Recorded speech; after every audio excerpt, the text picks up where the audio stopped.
guys, welcome back to my another vlog. In this vlog, I am going to show you Jalori Pass trek, Kasol Market, Manikaran Sahib और Manikaran Shiv Temple.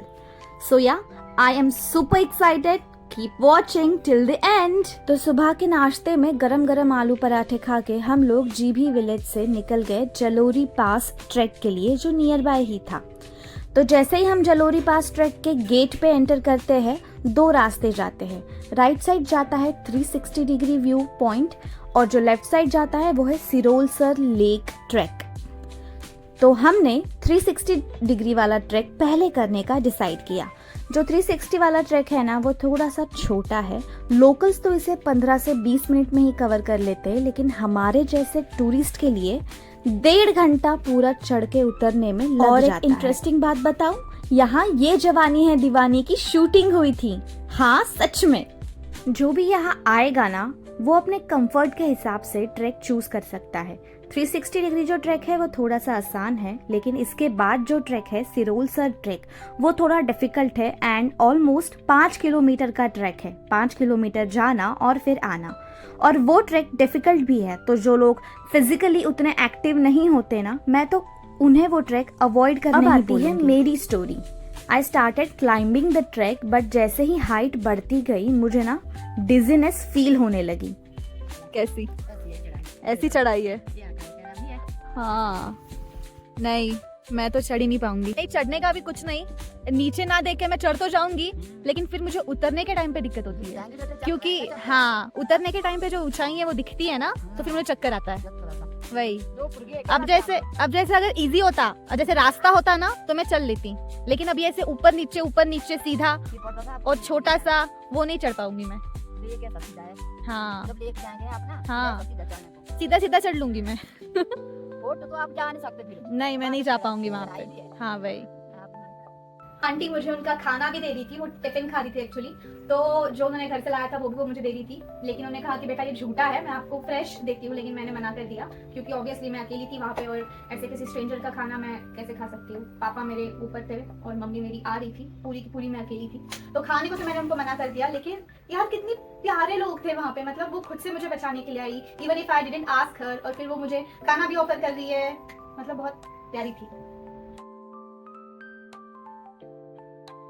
ये जो जलोरी वाले लोग हैं ना, वो बोलते हैं कि कुछ नहीं बेटा, सिर्फ 15 से 20 मिनट का ट्रैक है, यूं ही चढ़ जाओगे, बट उनके ना झांसे में मत आना भाई। उन लोगों के लिए वो 15 से 20 मिनट है, क्योंकि वो लोग पहाड़ी है, उनको आदत है पहाड़ चढ़ने की। मतलब नॉर्मल रास्ते तो वहाँ पे होते ही नहीं है, पहाड़ चढ़ते रहो, बस पहाड़ चढ़ते रहो, तो उन लोगों को आदत हो गई है। स्कूल में भी वैसे ही जाते हैं, अपने काम में भी वैसे ही जाते हैं, उनके घर भी ऐसे टेढ़े आछे छिड़के ऐसे कुछ भी कोपरे में ऐसे उनके घर रहते हैं, तो उन लोगों को आदत है कि कैसे भी उतरो कैसे भी चढ़ो। हम लोगों को आदत नहीं है भाई।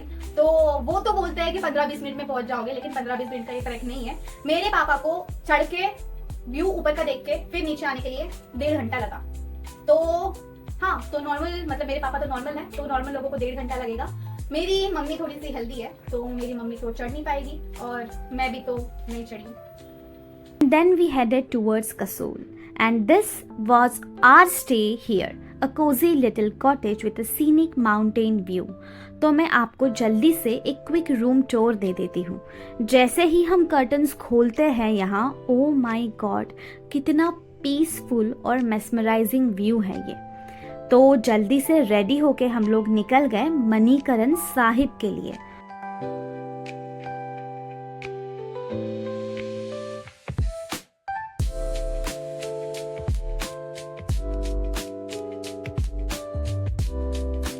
कहते हैं गुरु नानक देव जी अपने शिष्य भाई मर्दाना के साथ यहाँ आए थे। एक दिन उन्हें लंगर के लिए खाना बनाना था, बट वहाँ आग ही नहीं थी। तब गुरुजी ने कहा कि एक पत्थर उठाओ। जैसे ही पत्थर उठाया गया, नीचे से गर्म पानी का स्प्रिंग निकल के आया। फिर उन्होंने खाना बनाने के लिए आटा और चावल पानी में डाले, लेकिन वो बार बार डूब जा रहे थे। तब गुरु नानक देव जी ने कहा कि पहले प्रार्थना करो और फिर भोग भगवान को समर्पित करो। जैसे ही उन्होंने प्रार्थना की, खाना वापस ऊपर आ गया और वो भी पक चुका था। इस मिरेकल के बाद यहाँ के हॉट स्प्रिंग को पवित्र माना जाता है और आज भी यहाँ लंगर का खाना इसी गर्म पानी में बनाया जाता है। अब मैं आपको इस जगह की दूसरी स्टोरी बताती हूँ, जो है शिव जी और पार्वती जी की। Once upon a time Parvati ji इस नदी के आजू बाजू घूम रही थी, तब उनका इयररिंग यानी कि मनी नीचे नदी में गिर गया। बहुत ढूंढने के बाद भी वो नहीं मिला, तो शिव जी ने क्रोधित होकर अपना सर्व शक्तिशाली रूप शेषनाग को यहाँ बुलाया। फिर शेषनाग ने जोर से फूंक मारी, तो जैसे ही उन्होंने फूंक मारी, धरती से गर्म पानी का झरना निकलने लगा और उसी गर्म पानी के साथ पार्वती जी को अपना मणि भी मिल गया। तब से इस जगह को मणिकर्ण ऐसा कहा जाता है। और यहाँ आकर सबसे इंटरेस्टिंग एक्सपीरियंस ये है कि लोग इस हॉट स्प्रिंग में खुद खाना बनाते हैं। एंट्री के पास ये एक सिख अंकल राइस और चने के पैकेट्स बेचते हैं, तो मैंने भी ट्राई किया। पानी का टेम्परेचर करीब 88 डिग्री सेल्सियस है और आसपास का फ्लोर भी बहुत गर्म हो जाता है। मैंने पैकेट बांधना शुरू किया, लेकिन स्टीम और हीट की वजह से हाथ जलने लगे। फिर पापा ने हेल्प की, हमने उस पानी में डाला। 10 मिनट बाद राइस थोड़ा सा कच्चा था, तो उसे और 5 मिनट के लिए रख दिया ताकि अच्छे से पक जाए। तो और 5 मिनट रखने के बाद मेरा राइस रेडी हो गया था। ये आई वॉज सो एक्साइटेड। फिर मैंने, मम्मी और पापा ने तीनों ने मिलकर ये प्रसाद खा लिया और फिर वहां से हम लोग निकल गए कसोल मार्केट जाने के लिए। कसोल मार्केट तो आ गए, लेकिन मम्मा को सबसे पहले यहाँ पे कॉफी पीनी थी। So we stopped at a small cafe and honestly बाहर जो कॉफी ना 30-40 मैक्सिमम 50 की मिलती है, यहाँ वही कॉफी 200 रुपीज की थी। So you can imagine how expensive Kasol is. Kasol का मार्केट ना छोटा सा ही है, बट क्वाइट यूनिक है। You will find beads, oxidised jewellery, antique locks and different kinds of accessories, but the prices felt overpriced and not really worth it.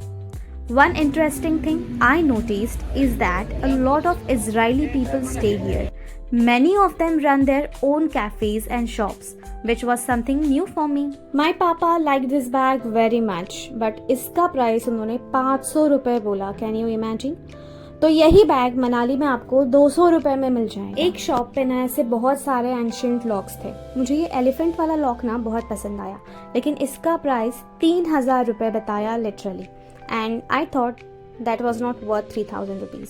बहुत सारी ऐसी ऑक्सीडाइज्ड ज्वेलरीज भी है, बट मुझे नहीं पसंद आई क्योंकि वो काफी पुरानी लग रही थी। मार्केट के बाद हम लोग चले गए हमारे कॉटेज में।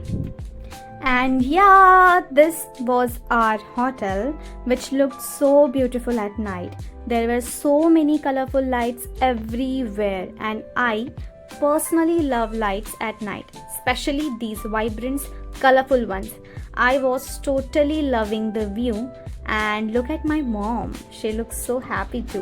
Yo Kasol, you beauty. रात में तुम कितने खूबसूरत लगते हो. I literally like the view. और हमारे कॉटेज के बाजू में ना कैंपिंग एरिया भी था, जहाँ पे बहुत सारे टेंट्स लगे हुए थे और बैचलर्स लोगों की वहाँ पे पार्टी वार्टी चल रही थी. Then after that we went to a cafe to have our meal, and this was a beautiful riverside cafe.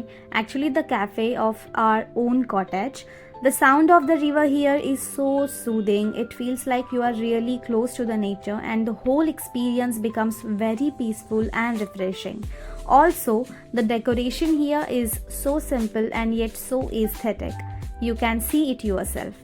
They have used dream catchers, flowers, vibrant colors, and everything looks really very pretty.